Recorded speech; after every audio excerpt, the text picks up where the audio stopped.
तो आपके सामने एक एग्जाम्पल बना दी गई है ना इमरान रियाज खान की, उसको उठाया गया, अदालतों ने कहा पेश करो, पेश नहीं किया गया। अब जब उसको छोड़ा गया तो उसकी जुबान ही बंद हो गई है। तो आप ये चीज जहन में रखें कि आपकी जिंदगी खतरे में है। लिहाजा अगर आप मरने के शौक में मुब्तला हैं तो वेलकम, गद्दार बनने का शौक है तो वेलकम, आइए और मिलके जद्दोजहद करते हैं। और जिन लोगों ने पाकिस्तान को अपनी अपनी अनाओं का गुलाम बना रखा है, आइए मिलके उनके खिलाफ जद्दोजहद करते हैं। मुझे ये लग रहा है कि जिस चैनल पे मैं काम कर रहा हूँ वो चैनल एक खास सियासी जमात को सपोर्ट कर रहा है। हम पाबंदियों का शिकार रहे।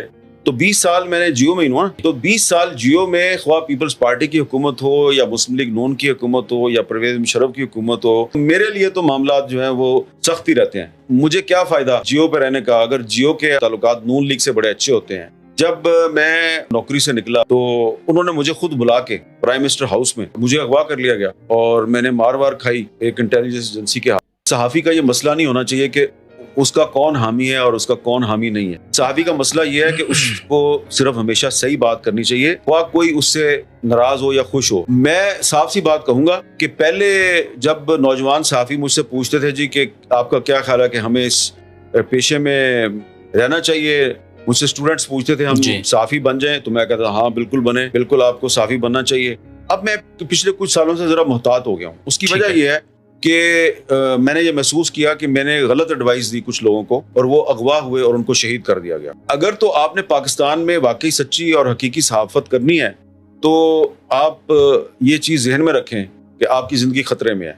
अगर मरने का शौक है आपको सहाफ़ी बन जाए। तो इसलिए आपने अगर सहाफत करनी है तो इस चीज को जहन में रखें कि पाकिस्तान में मुख्तलिफ हुकूमतों ने ऐसे बहुत से कवानीन बना दिए हैं कि अगर आप किसी टीवी चैनल पे नहीं हैं, आप किसी अखबार में नहीं हैं और आप डिजिटल मीडिया से वाबस्ता हैं, आपने एक यूट्यूब चैनल चला रहे हैं या आप अपना पॉडकास्ट कर रहे हैं। पाकिस्तान में एक कानून है टीका लॉ, 2016 में नवाज शरीफ की हुकूमत लेके आई थी। इस कानून के तहत अगर हुकूमत आपसे नाराज हो गई तो वो FIA के जरिए आपको नोटिस देगी और आप पे FIR काटेगी और आपको गिरफ्तार कर लेगी। जब ये कानून आ रहा था तो उस वक्त की हुकूमत को हमने कहा था कि ये कानून सही नहीं है, आप ये गलत कर रहे हैं और ये कानून एक दिन आपके खिलाफ इस्तेमाल होगा। वैसा ही हुआ और वो कानून फिर बाद में मुस्लिम लीग नून के जो वर्कर्स हैं उनके खिलाफ भी इस्तेमाल हुआ।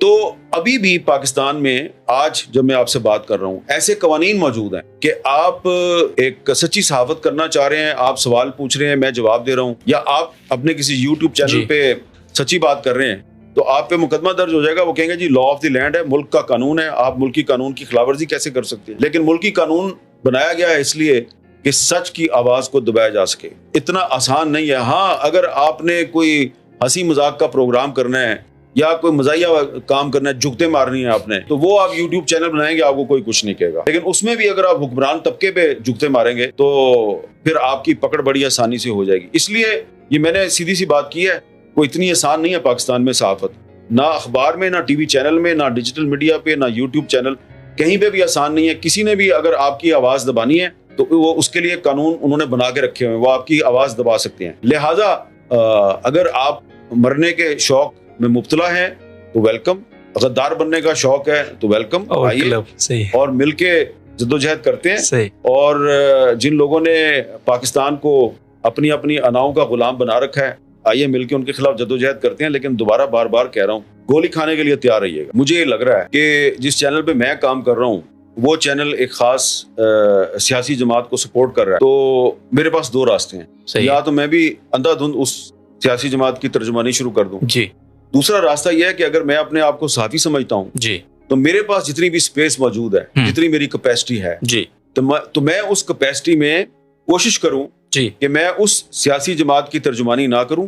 वो सियासी जमात अगर कोई अच्छा काम करती है तो मैं उसको सपोर्ट जरूर करूं, लेकिन अगर वो कोई बुरा काम करेगी तो मैं उसको तनकीद का निशाना भी बनाऊंगा। ये काम मैं कर रहा हूं यहाँ बैठ के। जब मैं 1994 में पहली दफा नौकरी से निकला, मुझे जंग अखबार से निकाला गया, तो पीपल्स पार्टी की हुकूमत थी। तो उस वक्त नवाज शरीफ साहब ने और शहबाज शरीफ साहब ने मेरे हक में बड़ी आवाज बुलंद की और उन्होंने कहा कि देखा कितना जबरदस्त साफी है, इसने सच बोला, आसिफ जरदारी के खिलाफ इसको नौकरी से निकाल दिया। 3-4 साल के बाद 1997 में जब नवाज शरीफ साहब वजीर आजम बने तो उन्होंने मुझे खुद बुला के प्राइम मिनिस्टर हाउस में मेरी एक तहरीर पे एतराज किया और कहा कि ये अखबार आप छोड़ दें, और मुझे पता है कि आप ऐसे नहीं हैं, ये आपके अखबार के मालिक ने आपको कहा होगा, तो उसको तो मैं डालूंगा जेल में, ठीक है, लेकिन आप ये अखबार छोड़ दें। तो मैंने वो अखबार नहीं छोड़ा, तो वो मालिक साहब जेल में चले गए। जेल से उन्होंने मुझे फ़ोन किया कि प्लीज़ आप मेरा अखबार छोड़ दें। तो मैं छोड़ने पे मजबूर हो गया ताकि वो जेल से छूट जाएं। जी, ठीक है। उसके बाद फिर मुशर्रफ साहब का दौर आ गया। तो मुशर्रफ साहब के दौर में भी हम पाबंदियों का शिकार रहे, और उसके बाद फिर पीपल्स पार्टी आई 2008 में, फिर पाबंदी लग गई। फिर नवाज शरीफ साहब आए, 2-3 दफा आए। हर दौर में उनकी हुकूमत के साथ मेरे मामलात अच्छे नहीं होते। सही। इससे आप अंदाजा लगा लेना कि 2002 से लेके तो तकरीबन 20 साल हो गए। तो 20 साल मैंने जियो में ही हुआ जी। तो 20 साल जियो में ख्वाह पीपल्स पार्टी की हुकूमत हो या मुस्लिम लीग नून की हुकूमत हो या परवेज मुशर्रफ की हुकूमत हो, मेरे लिए तो मामलात जो हैं वो सख्त ही रहते हैं। मुझे क्या फायदा सही जियो पे रहने का, अगर जियो के आपके ख्याल में ताल्लुकात नून लीग से बड़े अच्छे होते हैं। तो नून लीग के दौर में तो मेरे साथ जो है वो हालात ठीक नहीं होते मेरे। ये बात दुरुस्त है कि मेरे वालिद मरहूम ने मुझे ये नसीहत की थी कि बेटा ये सहाफ़त पाकिस्तान में बहुत मुश्किल काम है, तो आप सहाफ़ी बनने का ख्याल छोड़ दें। लेकिन ये हुआ कि जब उनका इंतकाल हो गया 1987 में, तो फिर मुझे रोकने वाला कोई नहीं था। तो एक दिन जंग अखबार में इश्तिहार छपा, ज़रूरत बराए सब एडिटर्स। तो मैंने वैसे ही बीए का मेरा रिजल्ट आ चुका था, तो मैंने अप्लाई कर दिया, रिजल्ट कार्ड लगाया। अभी डिग्री नहीं मिली थी, रिजल्ट कार्ड मैंने साथ लगाया, और साथ में जो मेरे मज़ामीन मुख्तलिफ उर्दू और अंग्रेज़ी अखबारात में शाया हो चुके थे, तो वो भी मैंने उनकी फ़ोटो कापियाँ भी साथ लगा दी। तो मुझे बुला लिया गया इंटरव्यू के लिए।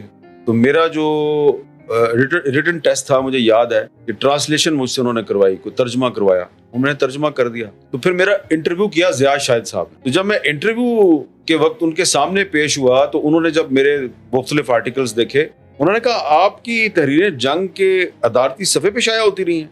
मैंने कहा जी। तो उन्होंने कहा कि अच्छा, तो आपकी तो उम्र बहुत कम है। मैंने कहा जी, मैं तो जब 4th-5वीं जमात में था तब से मैं अखबारों में लिख रहा हूँ। तो उन्होंने ना मेरा जो मैट्रिक का सर्टिफिकेट था वो देखा। उस पर जब उन्होंने मेरी वल्दियत पढ़ी, तो मैंने महसूस किया कि उनका रवैया अचानक बदल गया। वो भी पोलराइजेशन का जमाना, और वो जनरल ज़िया के हामी थे, और मेरे वाले साहब जनरल ज़िया के बहुत मुखालिफ। उन्होंने फिर मेरे साथ उनका लव लहजा थोड़ा सा मुख्तलिफ हो गया, और उन्होंने मुझसे कुछ ऐसे सवालात किए जिनका जवाब देना मेरे लिए काफी मुश्किल था। आपकी सियासी वाबस्तगी क्या है, आप पॉलिटिकल एक्टिविस्ट तो नहीं है, आप ये तो नहीं करेंगे, आप वो तो नहीं करेंगे। और वो मेरी जो फाइल थी वो चली गई एडमिनिस्ट्रेशन के पास, अजमल तौफीक साहब के पास। मुझे नहीं पता उस पर क्या लिख। तो उसके बाद फिर उन्होंने मुझे दोबारा बुलाया। उन्होंने कहा कि आप हमें लिख के दें कि आप सियासी सरगर्मियों में मुलव्वस नहीं होंगे। मैंने कहा जी, मैं तो सियासी सरगर्मियों में, जाहिर बात है जब मैं नौकरी करूंगा तो मैं किस तरह सियासी सरगर्मियों में मुलव्वस हो सकता हूँ। तो बहरहाल उसके बाद फिर मुझे उधर अप्रेंटिस की जॉब मिल गई, और फिर जब मैंने काम शुरू किया तो वही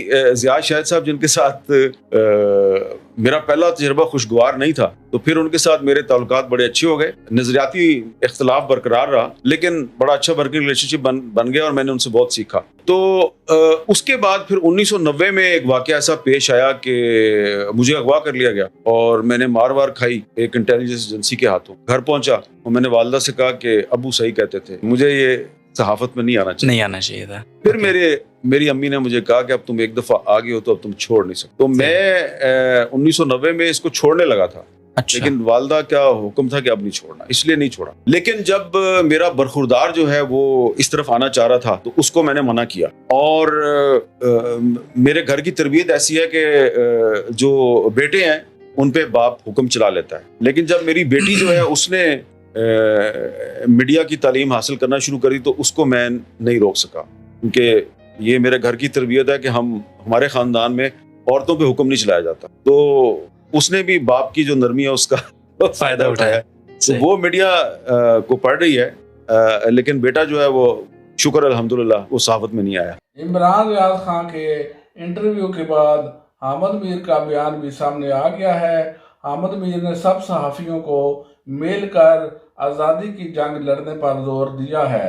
उन्होंने कहा कि किस तरह सब सहाफ़ियों की आवाज़ों को दबाया जा रहा है। हामिद मीर मादी के वाक़यात बयान करके बताते हैं कि पाकिस्तान अभी तक मुकम्मल आज़ाद नहीं हुआ। कायद आज़म जिस आज़ादी की बात किया करते थे वो आज़ादी हासिल करना अभी बाकी है। पाकिस्तान पाइंदाबाद।